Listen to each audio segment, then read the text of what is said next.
Buenas tardes a todos. Vamos a comenzar puntualmente algo que me parece no está muy vinculado a la construcción de la identidad nacional, que es el tema que nos convoca aquí, es el tema aglutinador de este ciclo que comenzamos hoy sobre la España contemporánea. Un ciclo que está claramente vinculado a una serie de actividades y emprendimientos de la Fundación Mapfre en el último tiempo, comenzando por la colección América Latina en la historia contemporánea, que es un proyecto sumamente ambicioso de la Fundación de poner a disposición de los profesionales de la historia y del público en general una historia de América Latina escrita por los propios latinoamericanos, o al menos donde figuran los principales exponentes de las distintas escuelas historiográficas latinoamericanas. Pero una historia de América Latina que no solamente intenta mirar hacia adentro, sino sobre todo pensar en la inserción que tuvo América Latina en el mundo contemporáneo. Esto explica que, en relación directa con la colección, haya series vinculadas con la historia de España y su papel en relación con esta apertura de América Latina al mundo contemporáneo, de Portugal, de Estados Unidos, de Francia, de Gran Bretaña, de todos aquellos países que de una u otra manera tuvieron un papel que jugar en este proceso. En segundo lugar, con la exposición que actualmente hay en el Centro de Exhibiciones de la Fundación sobre la historia de España a través de la fotografía, una exposición que está directamente también relacionada con esta colección de América Latina en el mundo contemporáneo, ya que a los principales países objeto de la colección se le dedican 5 tomos más un 6º volumen, que es una historia del país a través de la fotografía, y de alguna manera esta colección también se vincula con la colección. Y en tercer lugar, con el lanzamiento la semana pasada de una página web, o de una web, FM Historia, Fundación Mapfre Historia, que pretende recoger de alguna manera todos los logros y todas las realizaciones de las distintas variantes de las fundaciones que tuvo Mapfre a lo largo de los últimos 30 años, podríamos decir, en relación con la historia de América y la historia de España. De alguna manera, este es el marco conceptual que engloba, o más que conceptual, factual, que engloba este ciclo de España contemporánea, la construcción de la identidad nacional. Un ciclo que, como se puede ver en el folleto que supongo todos tendrán en su poder, se va a desarrollar a lo largo de 6 sesiones, 3 esta semana y 3 la semana que viene. Un ciclo que hemos coordinado Jordi Canal y yo mismo, y un ciclo que tiene como principales objetivos ver cómo se produjo este proceso de construcción de la nación en España, planteando este proceso desde una perspectiva comparada, en primer lugar, por razones obvias, con América Latina, pero no solo con América Latina. Un proceso que intentamos observarlo desde las múltiples dimensiones, no únicamente desde la perspectiva de la historia política o de la historia de las ideas, sino también desde el punto de vista de la historia de la cultura o la historia del arte.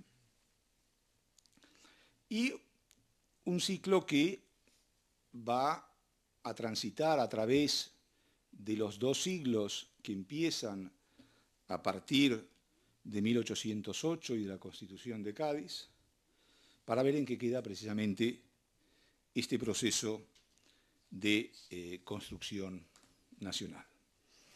Evidentemente que todo el debate en torno a la idea de nación en España es un debate muy controvertido y sobre todo muy controversial. Pepe Álvarez Junco, que aquí me acompaña, ha tenido algún debate en torno a estas cuestiones y esperamos tener una discusión tranquila, sosegada y sobre todo reflexiva y, como diría el propio Pepe, ajena a los esencialismos.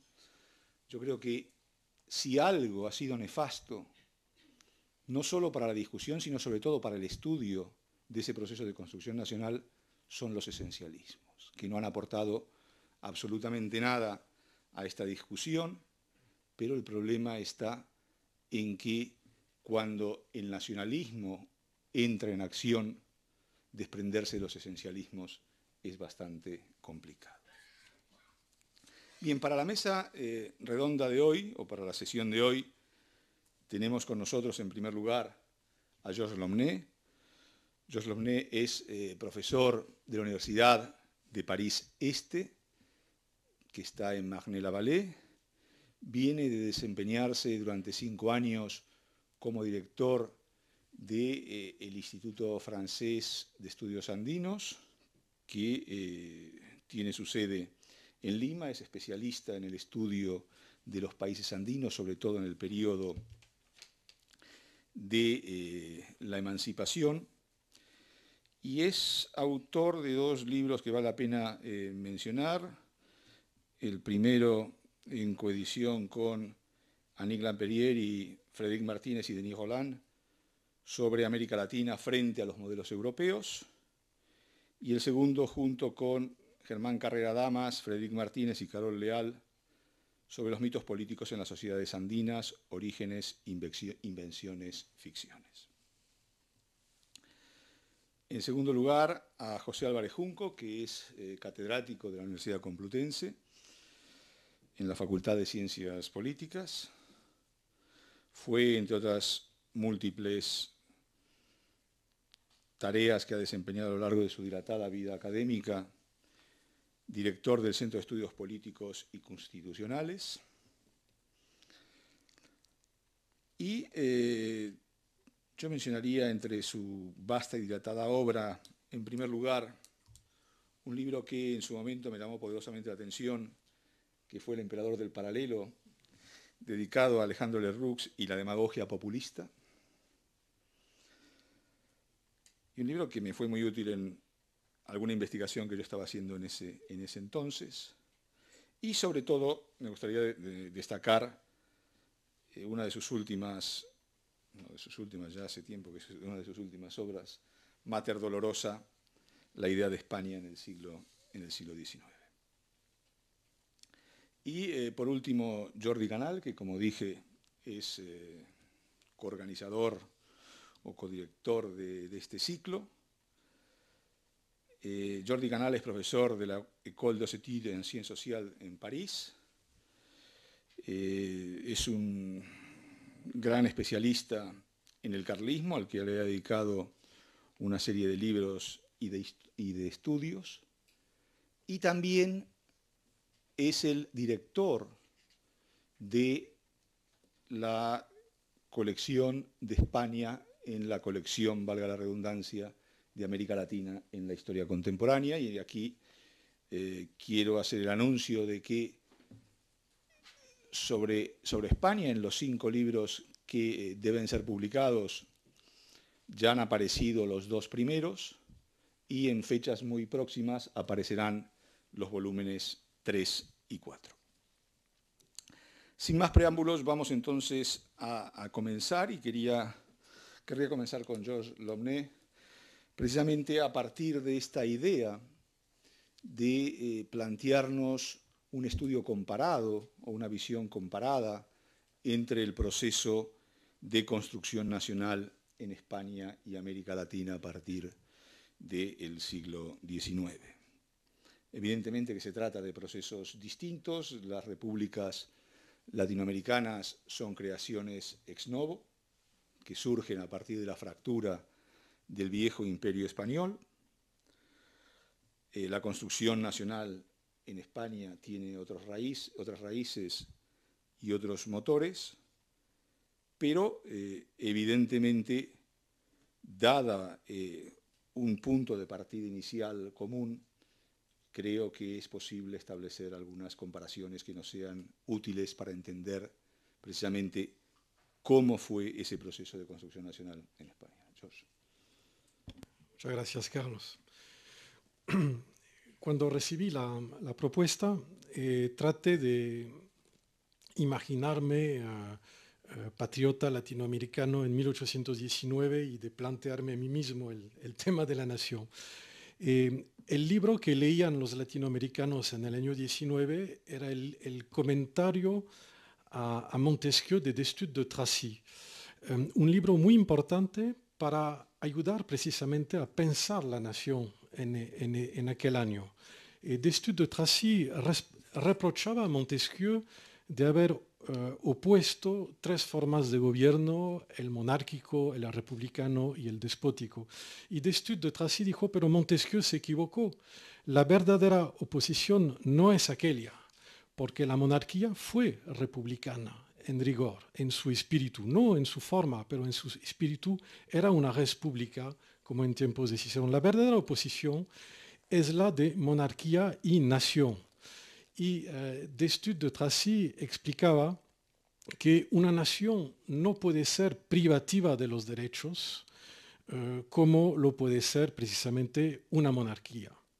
Pero añadía Destutt de Tracy, ojo, si una monarquía decide no ser más privativa de los derechos haciéndose constitucional, entonces una monarquía puede ser también una nación. Y sobre eso reflexionaban los latinoamericanos en el año 19 porque contemplaban los desastres de la guerra civil, de la anarquía, y muchos de ellos se preguntaban si al final no sería mejor ser monarquía constitucional. Se había planteado la posibilidad, obviamente, con la Constitución de Cádiz y había sido bien recibida en muchos países, pero en los años 1819 y años 20, la pregunta era ¿por qué no copiar directamente a Inglaterra para afianzar naciones con la forma de la monarquía constitucional? Y aquí intervino un elemento que precisamente va a permitir fijar la primera singularidad de la nación quizás hispanoamericana, es que cuando uno imagina que su país pueda ser una monarquía constitucional, busca enseguida a un príncipe. Y los príncipes que podían tener a la mano eran europeos.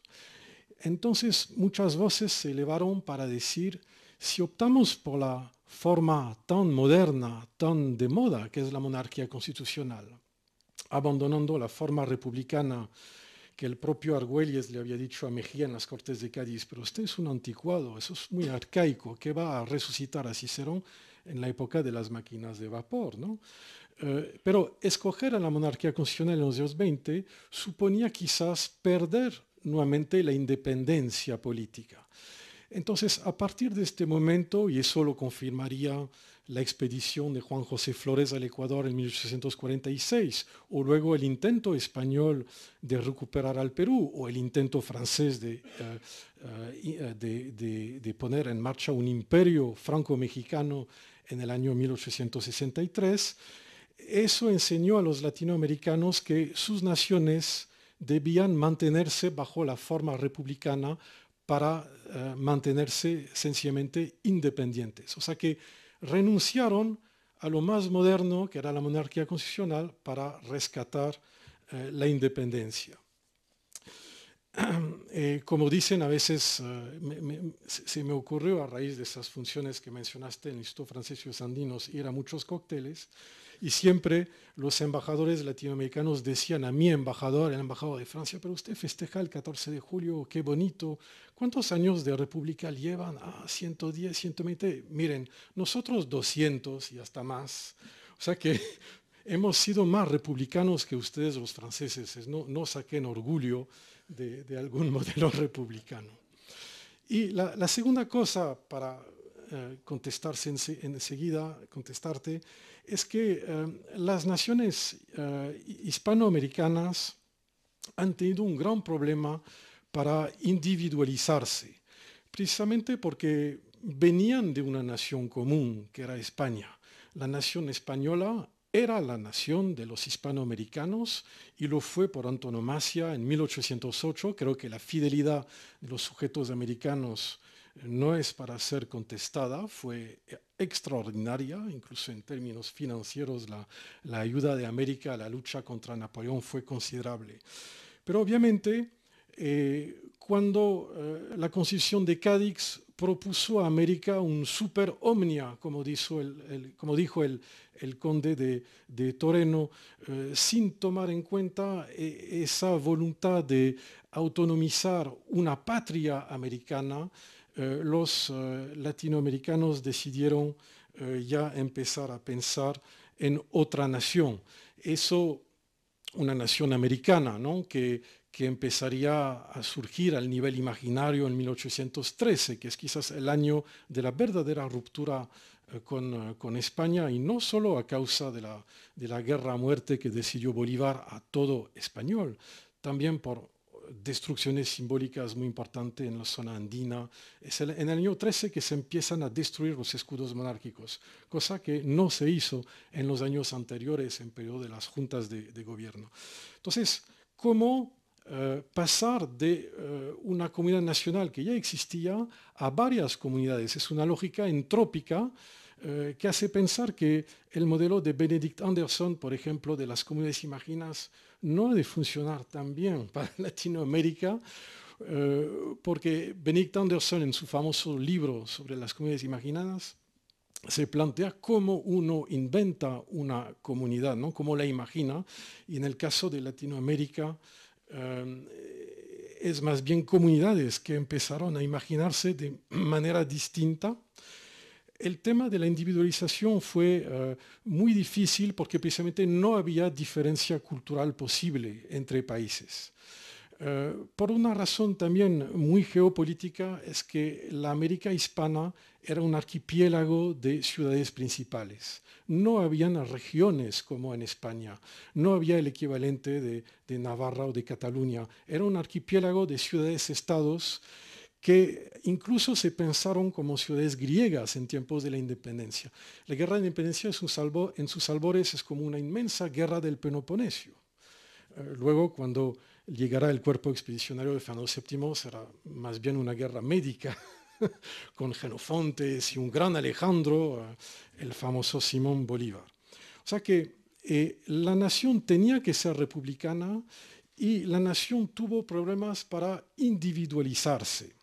O sea que la única manera de individualizarse fue por el territorio, conservando las antiguas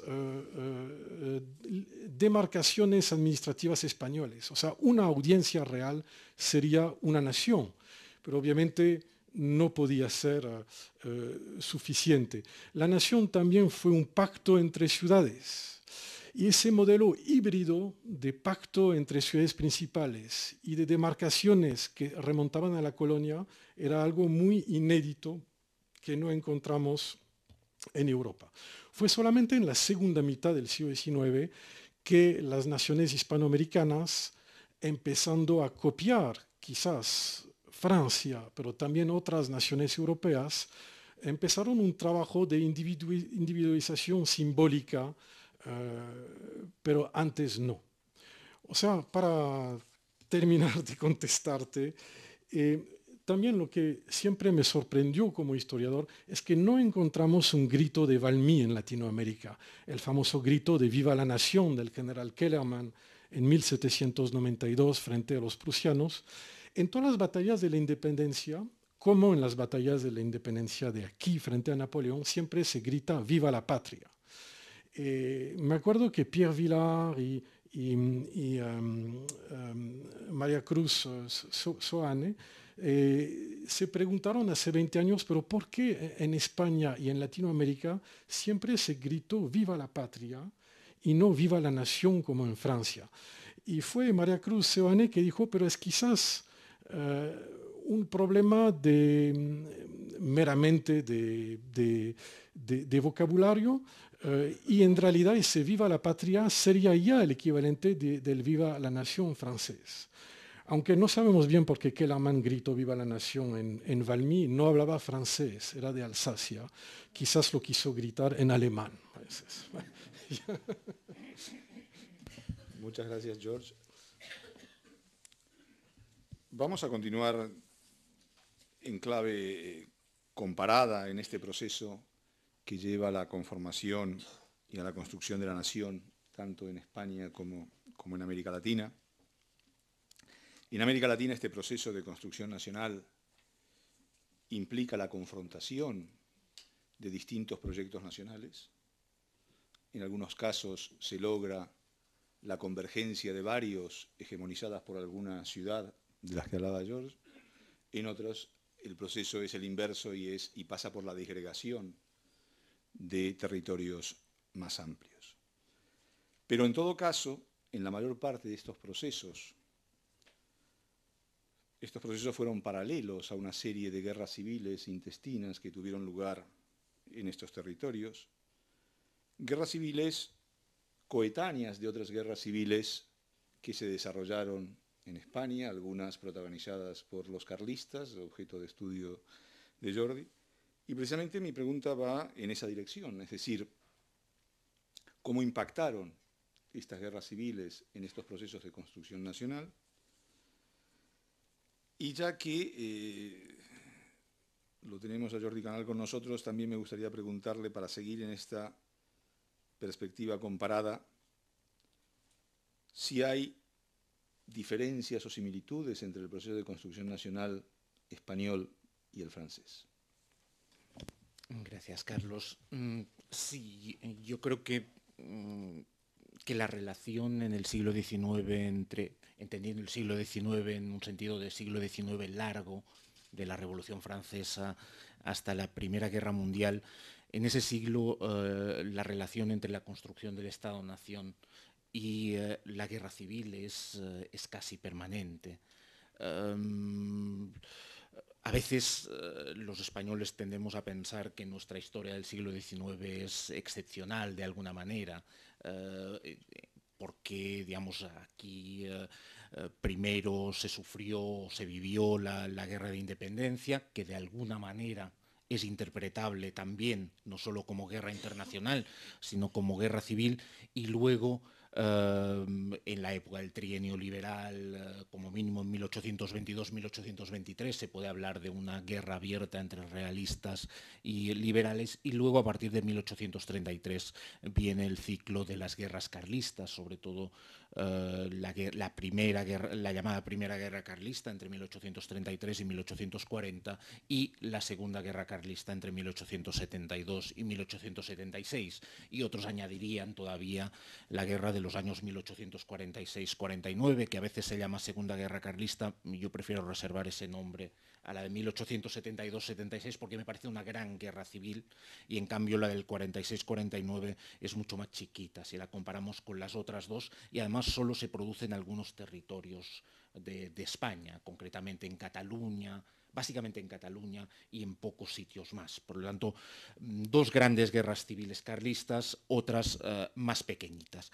Eso ha llevado a veces a pensar en esa España del XIX, oscura de alguna manera, negra, inmersa en la guerra civil. Yo creo que eso es una mala idea de lo que fue el siglo XIX.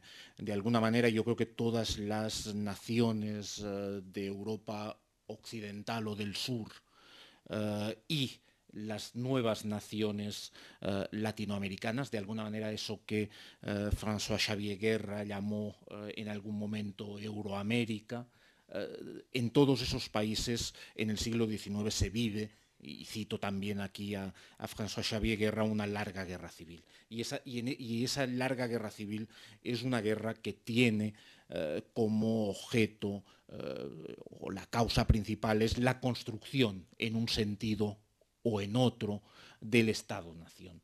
En el caso español parece claro entre absolutistas, realistas, carlistas, tradicionalistas por un lado, y otra idea que sería la idea liberal, que luego se declina también hacia el republicanismo o distintas tendencias de liberalismo. Pero hay dos grandes visiones del mundo que se están enfrentando para, digamos, construir el Estado-Nación. De alguna manera es lo que estudió José Álvarez Junco en Mater Dolorosa. Y eso él lo estudió más en los aspectos socioculturales, y yo creo que en el aspecto político-militar eso nos lleva a la guerra civil, a esa guerra civil casi permanente. A mí me gusta hablar de larga guerra civil. Es cierto que no siempre se está en pleno combate, pero como decía Unamuno, digamos, es una guerra en la paz y una paz en la guerra, para decirlo de alguna forma. Hay momentos de paz en la guerra y momentos de guerra incluso en la paz. Pero eso que al final se resolverá de alguna manera en torno a 1876, con el final de la Segunda Guerra Carlista y la consolidación del régimen de la Restauración, y por tanto con el paso a un sistema en donde la política se pone en el lugar de la lucha civil, y se empieza, digamos, a consolidar el Estado-Nación liberal. Eso está ocurriendo en los países vecinos, en Portugal. También entre 1807, con la entrada de los napoleónicos y la huida de la familia real a Brasil, hasta 1851, hay una larga guerra civil en la que miguelistas, que serían el equivalente portugués de los carlistas, y liberales se están enfrentando, con un triunfo también liberal en torno a 1851. Está ocurriendo de alguna manera en Italia. De esa manera yo creo que hay que entender la unificación italiana y el Risorgimento como la construcción, la lucha por la construcción de la nación. Aquí la diferencia evidentemente es que no habría un territorio unificado, sino que habría que construir esa nación y ese Estado-nación. Y finalmente es lo mismo que ocurre en Francia. A veces nos parece, como siempre hemos tomado Francia como el modelo para compararlo todo, que en Francia esas cosas no estaban más resueltas, pero si uno mira la historia de Francia entre 1789, es decir, entre el estallido de la Revolución Francesa y como mínimo la Comuna de París de 1871, después o en plena guerra franco-prusiana, se da cuenta que ahí también se ha vivido de alguna manera una larga guerra civil, que pasa por episodios como la Vendée, los Chuanes, distintos momentos de la etapa napoleónica, revoluciones del 30, del 48, y finalmente, digamos, la Comuna de París, y en los años anteriores o en los mismos años, entre el 70 y el 73, intentos serios de restauración monárquica. De alguna manera, se podría decir, siguiendo a François Furet, que la Revolución Francesa no termina hasta la Tercera República. De hecho, la Revolución Francesa da lugar a una Primera República en los primeros años, que va a terminar pronto, una Segunda República en torno a la Revolución del 48 hasta 1851, que fracasa, que termina en todo caso en el 51, y luego la Tercera República a partir de 1880, que de alguna manera es la república que se estabiliza en Francia. De alguna manera se puede decir que la Revolución Francesa fue una larga revolución que no acabó triunfando de alguna manera hasta finales de siglo.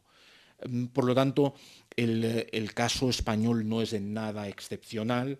El Estado-Nación en España se construye en el siglo XIX bajo el signo de la guerra civil, pero en todos los países vecinos se hace, evidentemente, con diferencias nacionales lógicas, con los puntos de partida o con los elementos con los que se cuenta, pero en todos los países vecinos se construye el Estado-Nación de la misma manera, a través del conflicto, a través de la violencia, a través de la guerra civil. Y eso es exactamente también lo que ocurre en el caso de América Latina.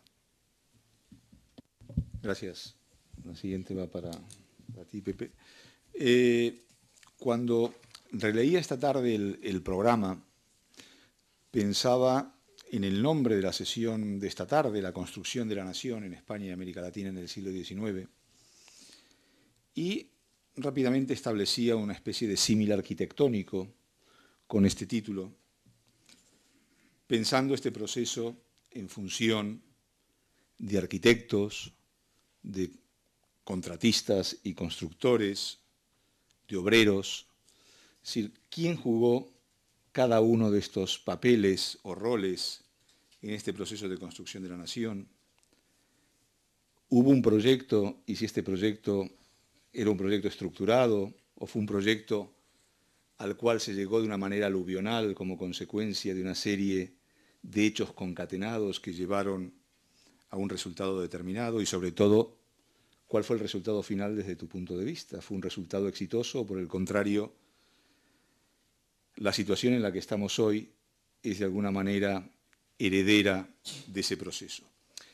Y una segunda cuestión, al hilo de algo que planteaba Jordi sobre el impacto de la Comuna de París o de la Revolución del 48, y es cómo impactó lo que se llamaba la cuestión social, vinculada también a la emergencia de movimientos de izquierda en este proceso de construcción de la nación, si es que impactó de alguna manera. Pues muchas gracias. ¿Quiénes fueron los constructores de la nación? Pues hace 30 años, 40 años te hubiéramos contestado todos los jovencitos antifranquistas, entonces la burguesía. Desgraciadamente la burguesía, por mucho que se la busca con candiles y con linternas, no la encontramos por ningún lado. No he conseguido que me presenten a la burguesía. Imagino que debe ser una señora gorda, oronda, vestida como Isabel II, pero no consigo que me presenten a la burguesía. Todas estas esencias son muy difíciles de imaginar. No son actores políticos. Las clases sociales, que naturalmente siguen siendo buenos instrumentos para analizar la sociedad, no son actores políticos. No han funcionado, no han tenido una oficina que gestionara políticamente sus intereses económicos, que además es dudoso que sean coincidentes, porque rivalizan entre sí. Entonces, ¿quiénes fueron? Pues fueron intelectuales, funcionarios, o aspirantes a funcionarios, porque decir intelectuales es casi decir aspirantes a funcionarios. Fueron periodistas, fueron escritores públicos, como se decía. Si repasamos la lista de asistentes a las Cortes de Cádiz, nos encontraremos con muchas sorpresas. Un tercio, los asistentes a las Cortes de Cádiz fueron complicados, no hubo unas elecciones y salió un cuerpo de diputados, sino que iban allí los representantes, iban nombrando, se iban sustituyendo, en fin. Pero hubo alrededor de un cierto número que se puede analizar y ha sido analizado, alrededor de un tercio de ellos son curas. Es fantástico. Los liberales de las Cortes de Cádiz y tal, muchos de ellos son curas. Muchos de los curas, desde luego, formaban parte de los absolutistas, no eran liberales. Pero algunos de ellos eran directamente eran curas. Otros, muchos eran militares, algunos nobles, muchos funcionarios, muchos abogados. Estos son los que forman las Cortes de Cádiz y estos son los que forman las élites políticas españolas a lo largo del XIX. O sea que estos son los que pudiéramos llamar empresarios de la nación o constructores de la nación, si quieres utilizar el símil arquitectónico. Lo interesante de esta gente es que si tenían un proyecto consciente y pensado desde el principio, lo interesante de esta gente es que tenían un proyecto completamente equivocado. Se equivocaron de proyecto porque querían reconstituir, de acuerdo con el imaginario que fueron montando desde finales del siglo XVIII y a lo largo del propio periodo de las Cortes de Cádiz, en la guerra napoleónica, querían reconstruir una España ideal, que era la España medieval, que tenía tres características. Una era monárquica, dos era católica y tres era liberal. Esencialmente liberal, porque España siempre había sido liberal, siempre que la habían dejado. Los españoles tenían como esencia característica amar la libertad. Libertad frente a extranjeros, como demostraban, en fin, Viriato, Numancia, Sagunto, etc. Y ahora volvía a demostrar la guerra contra Napoleón, y libertad contra tiranos internos. Entonces se montan todo un tinglao histórico, porque la esencia se demuestra por la historia, según la cual los españoles habían sido libres en la Edad Media, en el momento en que les habían dejado expresar su verdadera personalidad, habían sido libres a través de unas cortes y de unos mecanismos representativos, no solo las cortes, unas autonomías municipales, unos fueros, tal, pero sobre todo las cortes que elegían al rey.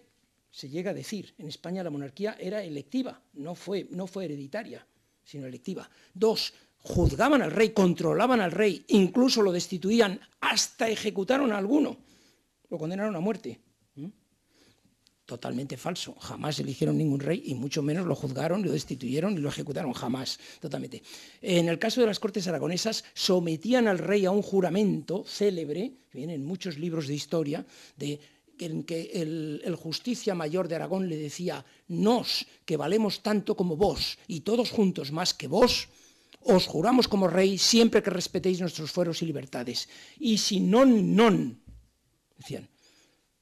Ni un solo rey juró eso nunca, no hay un solo caso en la historia, es un invento del siglo XIX, pero bueno, no, venía de antes, venía de finales de la Edad Media, fue muy aumentado por el barroco y desde luego en la época de las Cortes de Cádiz hizo furor aquello del juramento de las Cortes de Cádiz. Entonces se equivocaron, pensaban en sí mismos, en una España esencial, luchadora por la libertad, representativa, democrática, con una monarquía templada, como se decía entonces, es decir, una monarquía constitucional, una monarquía de poderes limitados. Y todo eso tampoco sabían sobre quién proyectarlo. ¿Sobre quién? Sobre España. ¿Pero qué es España? ¿España era lo mismo que ahora entendemos por España? Es decir, la península ibérica menos Portugal. No, España eran los españoles de ambos hemisferios. Y cuando terminó, y cuando se independizó el 90 y tantos % del imperio español en América, siguieron los liberales hablando, siguieron pensando en un imperio. España incluía a Cuba y Filipinas y Puerto Rico. Cuba, Puerto Rico, Filipinas, etcétera. Vamos, había unos cuantos territorios, unas cuantas islas pequeñas más. Entonces, todo fue bastante imaginario. Y no supieron cómo descender al terreno y no se dieron cuenta además de que había conflicto entre alguna de aquellas identidades. Si esa identidad española esencial medieval era monárquica y era católica, tenían que contar con el apoyo del rey y de la Iglesia. Es cierto que los liberales eran herederos de los ilustrados y que los ilustrados habían contado con el apoyo del rey, en algunos momentos del siglo XVIII, no todo, pero en fin, durante el gran reinado de Carlos III se puede decir que había un apoyo del rey a los proyectos ilustrados, en fin, moderados, y que la Iglesia, siendo como era dependiente del monarca, porque con arreglo a los derechos de patronato del monarca, el monarca nombraba a todos los altos cargos de la Iglesia, pues la Iglesia también tenía un sector ilustrado, y la Iglesia era muy grande y muy poderosa, había ilustrados y había anti-ilustrados. Muchos más anti-ilustrados, pero los que ascendían en los momentos de ilustración eran los ilustrados. Entonces también tuvieron cierto apoyo de la Iglesia. Esos dos apoyos los pierden en el siglo XIX. El rey deja de apoyar al liberalismo, Fernando VII, por supuesto, persigue al liberalismo, Isabel II volverá a no apoyar al liberalismo medianamente abierto y medianamente democrático, como eran los que eran progresistas, y apoya siempre a los moderados, que eran una derecha pura y dura, y desde luego no tienen el apoyo de la Iglesia. La Iglesia, depurada por Fernando VII y convertida en un instrumento durísimo del absolutismo, la Iglesia no va a apoyar ningún proyecto liberal, con lo cual pierden esos dos apoyos. ¿Qué apoyos sociales tienen entonces? Una panda de intelectuales, de periodistas, de algunos funcionarios. ¿Qué apoyos sociales tienen? Pues se encuentran con uno completamente inesperado: el ejército.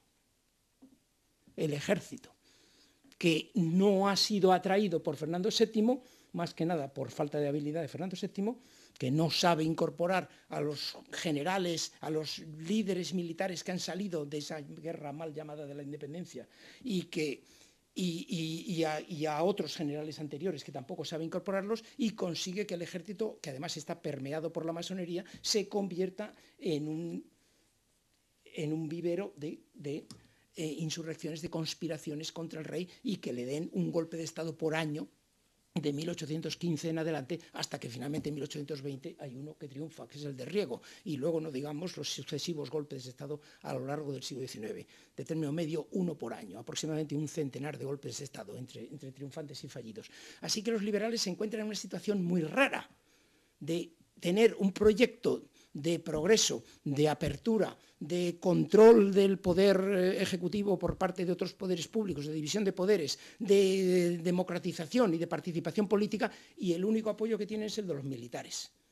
Y si de verdad hubiera habido unas elecciones en la España de los años 1830, 40, 50, hubieran ganado los carlistas, con toda seguridad. Se hubiera ganado la derecha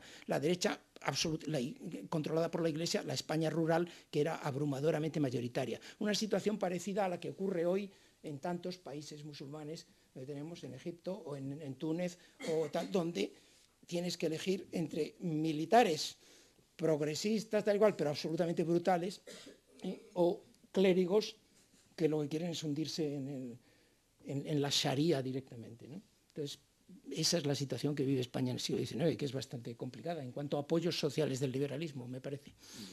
Y del nacionalismo. Sí, la segunda pregunta es la cuestión social. Bueno, seré mucho más breve. La cuestión social surge mucho más tarde, claro, finales del siglo XIX. El obrerismo español es un obrerismo muy internacionalista, hasta muy tarde, muy internacionalista y muy radical, que participa muy poco en la política, entre otras cosas porque el aparato político, el sistema político no le ofrece nada por participar. Los socialdemócratas alemanes podían entrar en el Parlamento porque conseguían tener hasta un 25% de escaños en el Parlamento y conseguían que hubiera leyes sociales.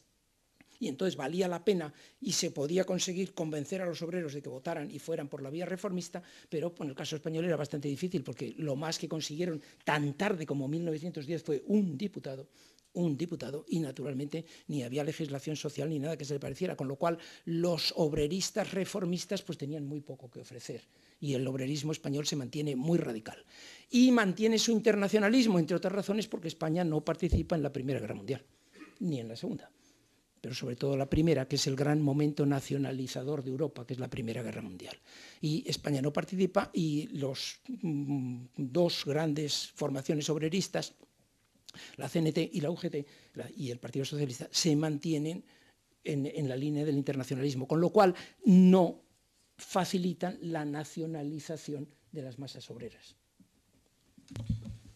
Cuando hablabas de la reconstrucción o de ese proyecto basado en el pasado, pensaba en términos de la restauración de un periodo esplendoroso que nunca existió, evidentemente, que es una idea bastante recurrente tanto en la historia de España como en la de América Latina. Y, por ejemplo, Bolívar, que hoy es presentado como el protomártir de la integración latinoamericana, en realidad lo único que pretendía era la reconstrucción del viejo imperio español, que era su modelo de referencia, ¿no? Es decir, yo no acuerdo, no sé si fue George o Jordi quien habló de que España era la España del imperio, es decir, era la nación española que integraba, o no fue Pepe, ¿no? Es decir, que integraba ambos hemisferios. Pues bien, producida la independencia, lo que Bolívar quería reconstruir era, separado el tronco metropolitano, lo que quedaba del viejo imperio español en América. Y por supuesto,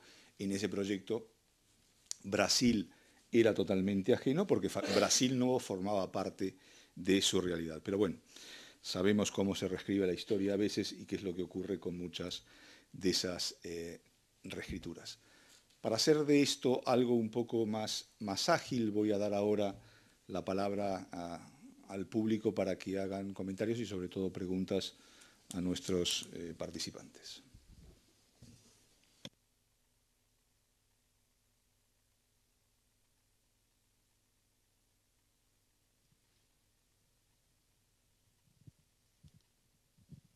Sí, muchas gracias para esta oportunidad de poder insertarnos en el coloquio.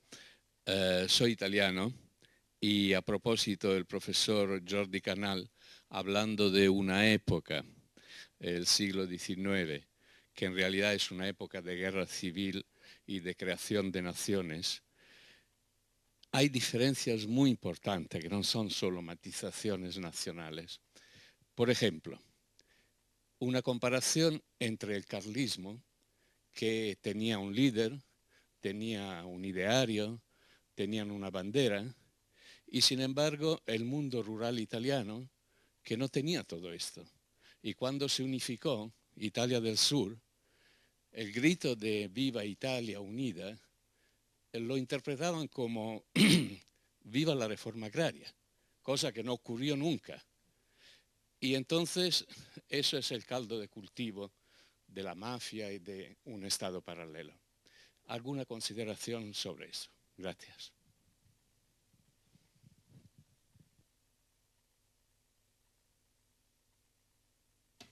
Sí, no, es evidente que, digamos, yo he hecho una comparación así a lo grande. Evidentemente hay diferencias nacionales muy importantes. Una muy importante entre España o España, Francia, Portugal e Italia es la no existencia, digamos, de un Estado. Y por lo tanto, cuando ahí en el caso italiano hablamos de construcción de un Estado-nación, hablamos literalmente de construir un Estado. Digamos, existen distintos territorios que hay que unificar y por lo tanto ahí de entrada hay una diferencia muy grande entre un territorio y el otro.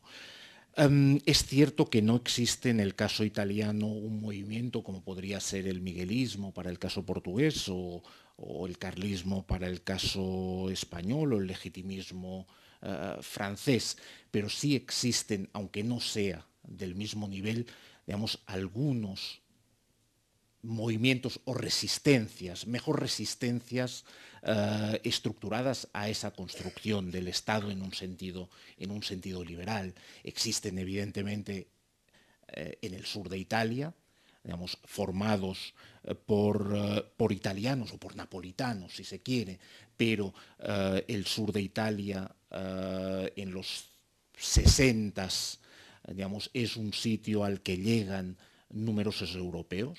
Digamos, los trabajos más recientes, algunas tesis doctorales de los últimos 5 años nos muestran que el número de españoles, franceses, portugueses, alemanes que se desplazaron a Italia en ese momento fue muy alto.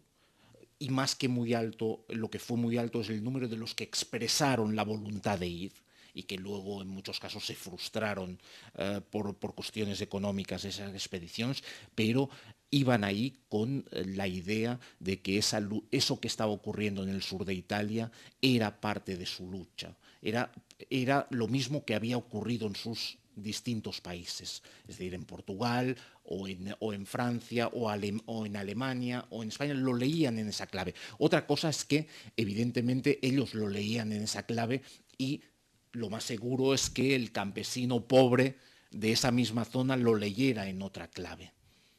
Pero lo que sí es cierto es que, aunque no exista un movimiento, digamos, como el carlismo, para decirlo de alguna forma, en Italia sí existe, digamos, el germen, lo que la historiografía italiana, para desprestigiarlo de alguna manera, ha llamado el brigantaggio. Es decir, convertir a esos briganti, esos bandidos. En el caso español también se intenta. Digamos, los liberales durante buena parte del siglo XIX llaman a los carlistas bandidos, porque es la manera de no identificarles como el otro campo, como un campo en una guerra civil. Pero, digamos, yo creo que hay ahí un movimiento importante que llega y que llega hasta la actualidad de alguna manera con el neoborbonismo, aunque sea muy marginal, y luego hay digamos, algunos núcleos de resistencia en Lucca, en Parma, en Módena. Digamos, evidentemente es algo no tan estructurado como podría ser el carlismo en España, porque estamos en un país no estructurado o en proceso de unificación, para decirlo de alguna forma. Y evidentemente eso nos lleva a un tipo de guerra civil distinta, aunque una parte de la historiografía italiana se sigue negando a reconocer que el siglo XIX se pueda leer en clave de guerra civil. Y yo creo que sí, que el Risorgimento de alguna manera es una guerra civil, sobre todo en el sur de Italia. Pero evidentemente hay muchas diferencias, pero en el fondo, si hacemos un análisis macro, yo creo que la idea de guerra civil también penetra, aunque Otra cosa es qué hay detrás, digamos, de esa guerra civil. Y sabemos que, como en toda guerra civil, las del 19 o las del 20, las personas proyectan en esa lucha un montón de cosas. Es decir, lo que les une de alguna manera son los contrarios, les une que se oponen a determinadas cosas, pero lo que ellos están luchando también por cosas muy concretas, por temas vinculados con la propiedad, por viejas rencillas con la comunidad de al lado, con la posibilidad de librar viejas venganzas por un motivo o por el otro.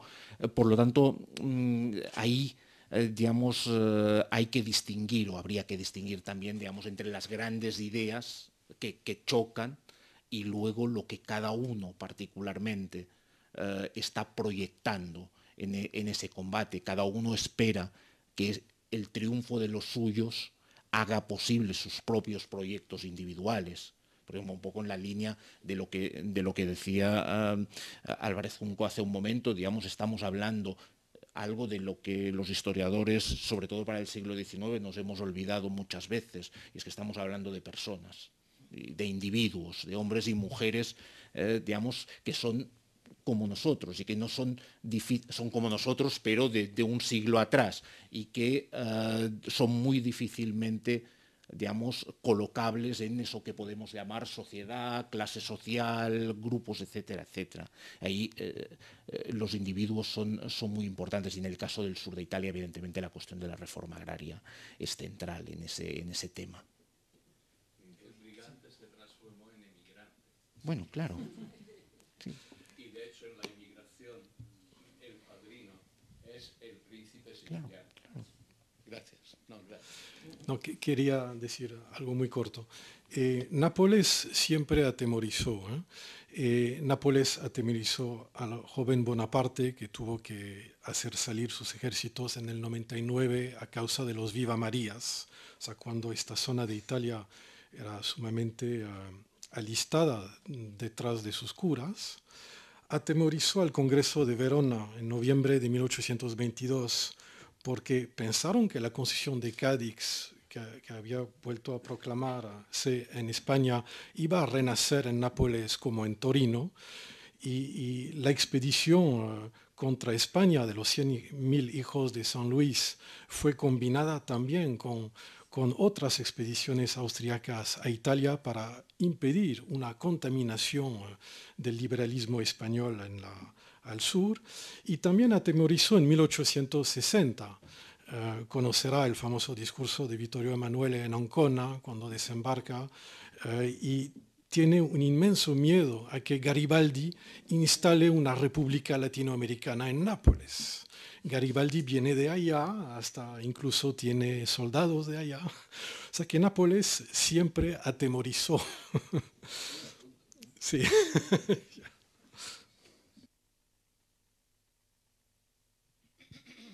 Gracias. Me han surgido dos preguntas después de haber escuchado las tres intervenciones. La primera es, ¿hasta qué punto, habiendo escuchado un poco... ¿No se oye? ¿Hasta qué punto, ahora sí, hasta qué punto, habiendo escuchado los problemas que tuvo España, como otros países, pero aquí refiriéndonos a España, en todo el tema de la construcción del Estado, viendo las dos intervenciones del profesor Jordi Canal hablando de la continua guerra civil, una guerra civil interminable, y del profesor Álvarez Junco cuando hablaba de ese Estado imaginario que no está realmente puesto en la realidad, ¿hasta qué punto se podría hablar de un cierto fracaso? Retomando ese tema un poco polémico en la historiografía reciente, ¿no? Ese fracaso en la construcción de la nación española durante el siglo XIX. Y luego me surgía también, no sé si es demasiado, la segunda pregunta para el profesor Lomné. Cuando hablaba al principio, me ha sorprendido cuando ha dicho que en los estados, en América, que tenían un concepto de nación española que después ellos quisieron imitar. ¿Pero qué tipo de concepto? ¿Se podía tener un concepto de nación española a principios del siglo XIX?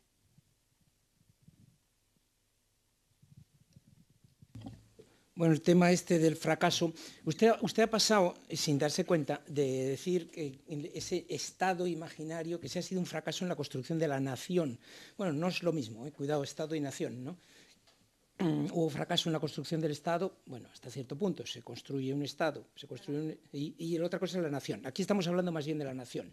Dejemos al Estado sencillamente en que el Estado fracasa bastante. El Estado tiene muy escasa capacidad de penetración. En la España de finales del siglo XIX, al final se ha construido un Estado sobre un modelo francés, un Estado centralizado, en que se cree que todo se puede decidir desde Madrid, y la verdad es que las cosas que se decidían desde Madrid, luego a la hora de la verdad, a la hora de aplicarlo, había que negociarlo con los caciques locales.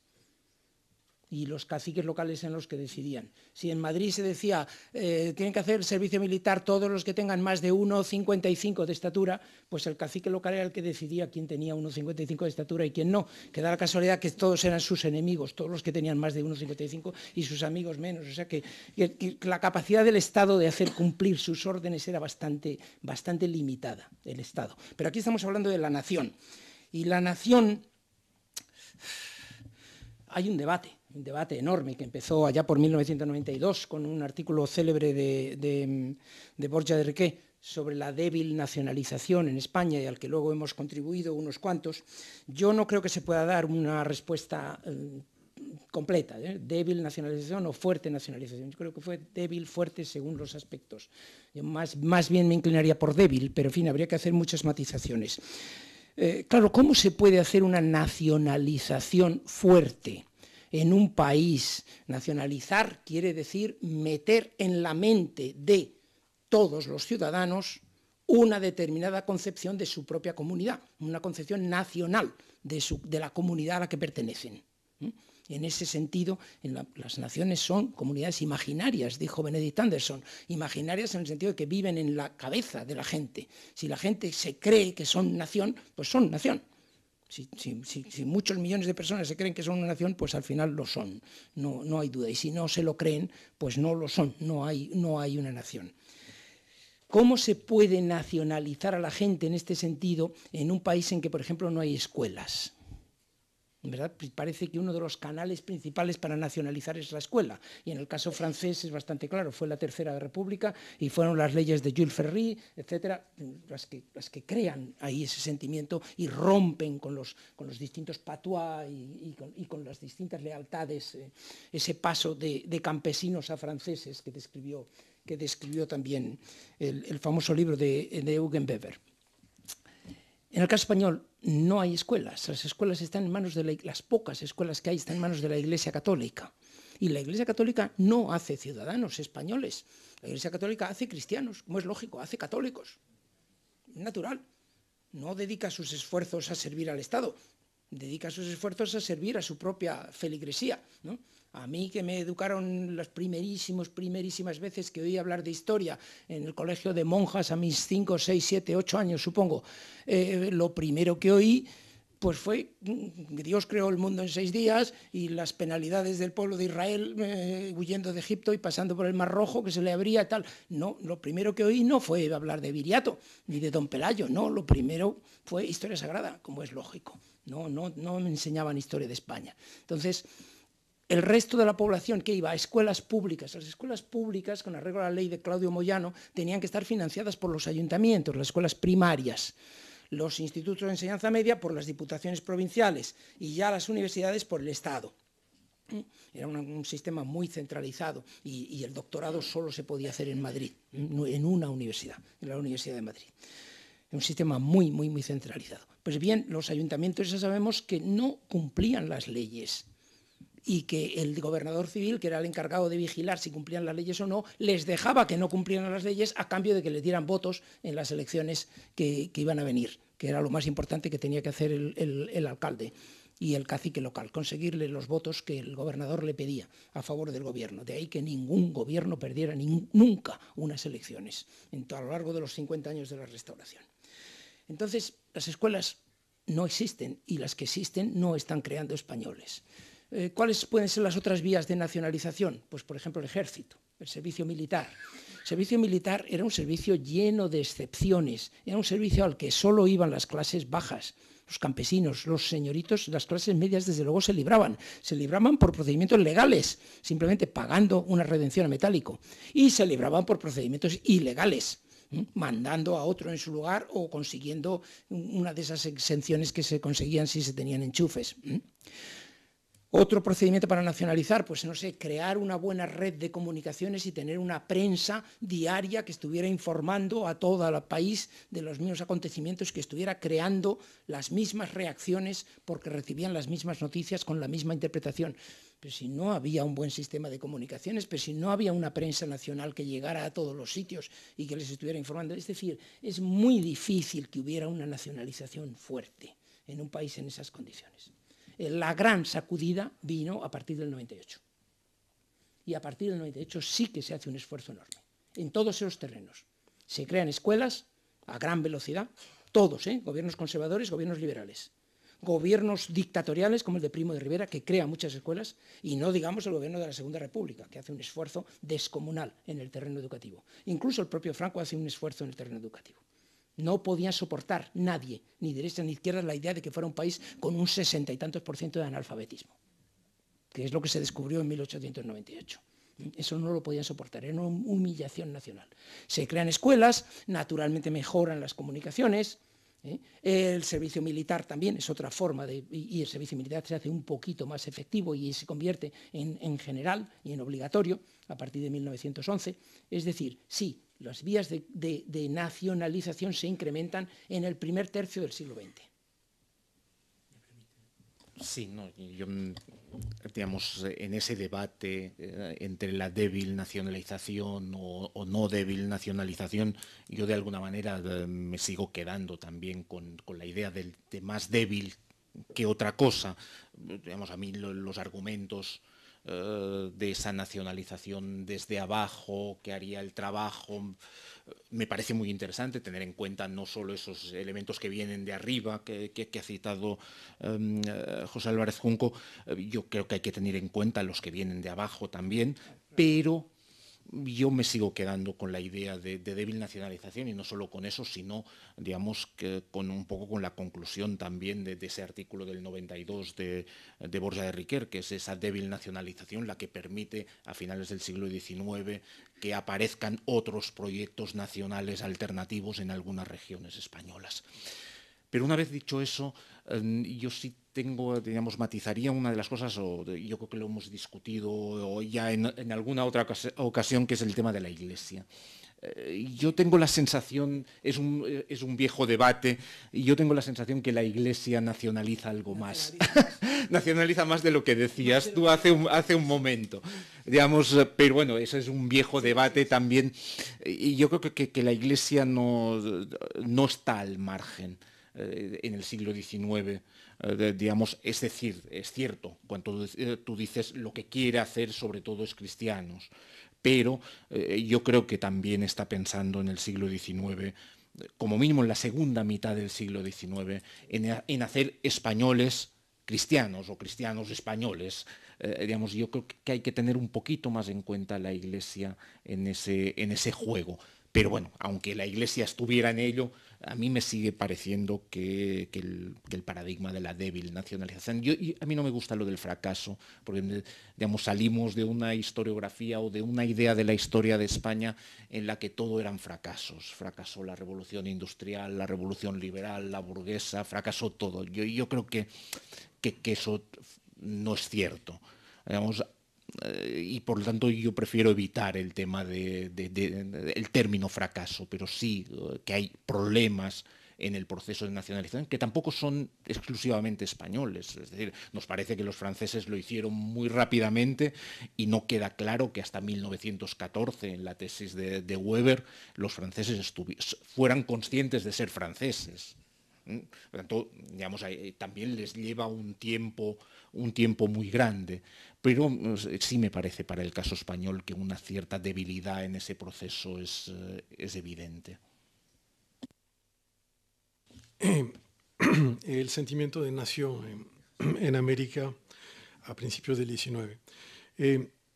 A finales del 18, un español americano, porque así se llamaban ellos mismos, ¿no? Los criollos, o sea, los vecinos principales, un español americano tenía como horizonte afectivo la nación española.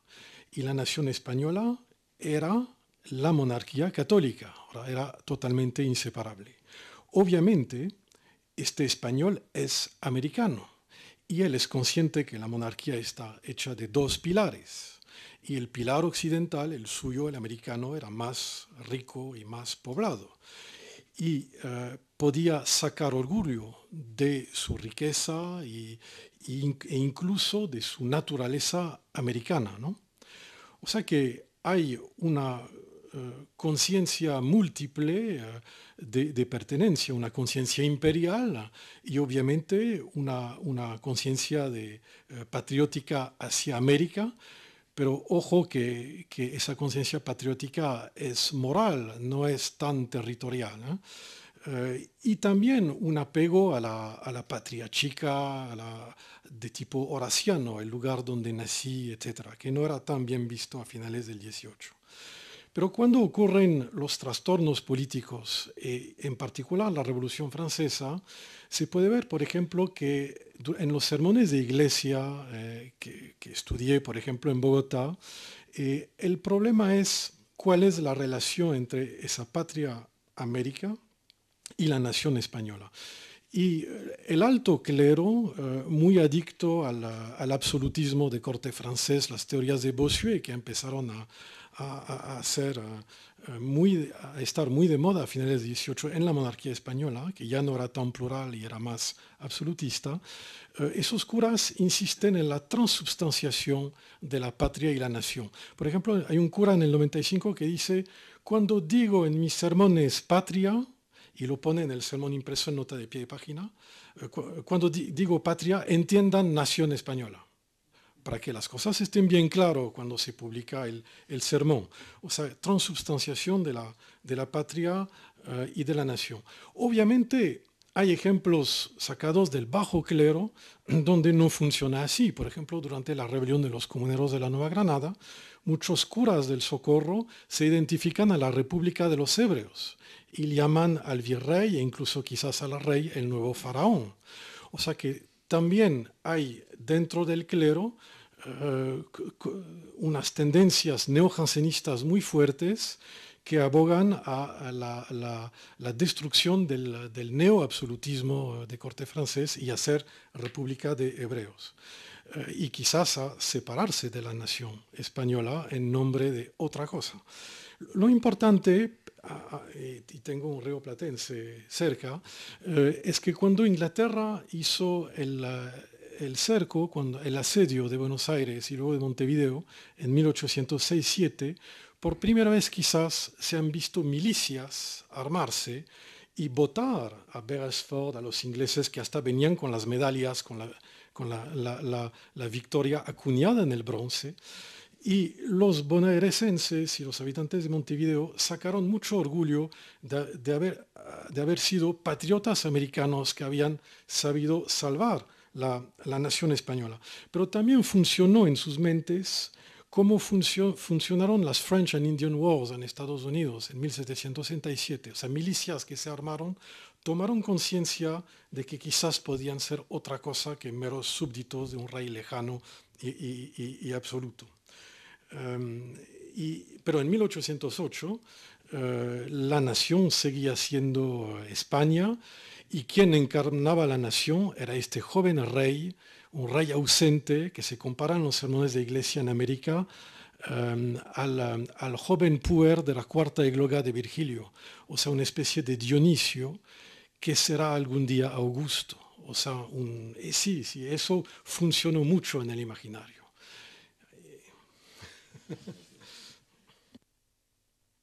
Sí, en relación con eso que has dicho, quiero que quede claro que estoy de acuerdo contigo, básicamente estoy de acuerdo, creo que tienes razón. La Iglesia también nacionaliza, no solo crea católicos, crea españoles, pero es sobre todo en la segunda mitad del 19. La primera mitad del 19 le cuesta mucho trabajo, a la Iglesia le cuesta mucho trabajo reconciliarse con la idea de nación.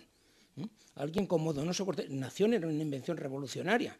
No hay que olvidarlo, la nueva base de la soberanía, la legitimidad de la soberanía, y viene de la Revolución Francesa. los patriotas de la Revolución Francesa son los contrarios a los legitimistas, se llaman patriotas, y el grito de Valmy es viva la nación, naturalmente, o sea que es una idea claramente revolucionaria. Y algún ultraconservador de la primera mitad del XIX, como Donoso Cortés en su última época, dice que ¿qué es eso de la nación? Que las naciones no existen, que las naciones son invenciones, que lo que existe es la cristiandad y lo que hay que hacer es una confederación europea de los pueblos cristianos bajo la suprema autoridad del Papa. Ese es el proyecto de los contrarrevolucionarios a la altura todavía de 1840 y 50. A partir de 1860 aproximadamente, la Iglesia española se reconcilia con la idea de nación y empiezan a escribir historias de España, que hasta entonces eran liberales, las historias de España, para lo cual reconvierten viejas historias de la Iglesia española, las convierten en historias de España. Unas curiosas historias de España en las que España no siempre es la buena. Cuando España se mete con la Iglesia, España se equivoca, siempre.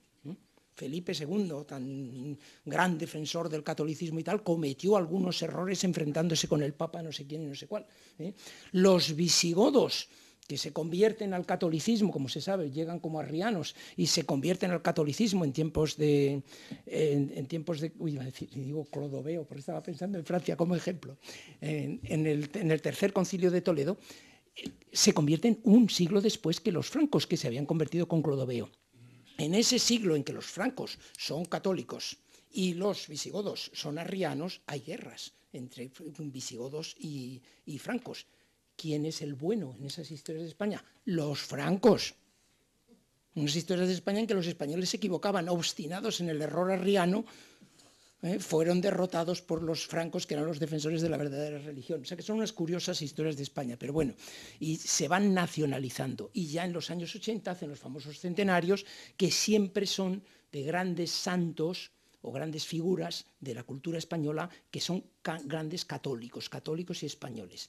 Frente a los centenarios de la izquierda europea, que empiezan a conmemorar el centenario de Voltaire, el centenario de la Revolución Francesa, el centenario de Lutero y tal, frente a eso, el catolicismo no saca un gran santo como San Francisco de Asís. Hay un centenario de San Francisco de Asís, pero en España apenas se celebra. En España se celebra el centenario de Calderón, el de Teresa de Jesús, Santa Teresa de Jesús, por supuesto, el de Murillo, gran pintor cristiano y español, no hay que olvidarlo, el descubrimiento de América, en fin, son hechos... Y el de Recaredo. Y el de Recaredo en el 89, y el que es de la Recaredo contraposición de la Revolución. Naturalmente, y el de Recaredo, que justamente es el mismo año de la Revolución Francesa y que es la contraposición. Y que es, naturalmente, no es el centenario de Recaredo, lo llaman el centenario de la conversión de España al catolicismo. Claro, que es como se llama el centenario. O sea que ahí sí, ya se celebra el catolicismo a la vez que la nación. Bien, George aludía a mi condición de rioplatense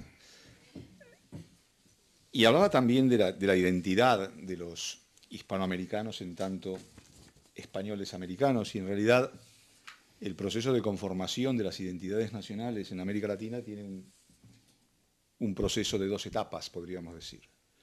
Una primera, donde los españoles americanos dejan de ser españoles para ser solo americanos, lo que en términos freudianos podríamos decir matar al padre.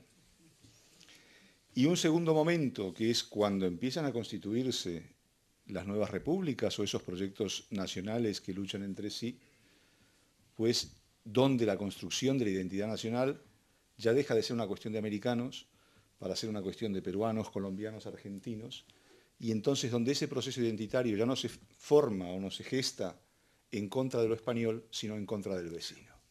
Y de ahí la fuerte importancia y la fuerte impronta que el nacionalismo tiene en todos los países de América Latina. Bien, siendo las 9 menos cuarto, creo que es una hora prudente para levantar la sesión. Agradezco a todos su presencia aquí. Continuamos el próximo miércoles con la sesión dedicada a la cultura española, donde tendremos a José Carlos Mainer, Francisco Calvo Serrayer y Estrella de Diego, y espero que esta sesión haya sido de su agrado e interés. Buenas tardes.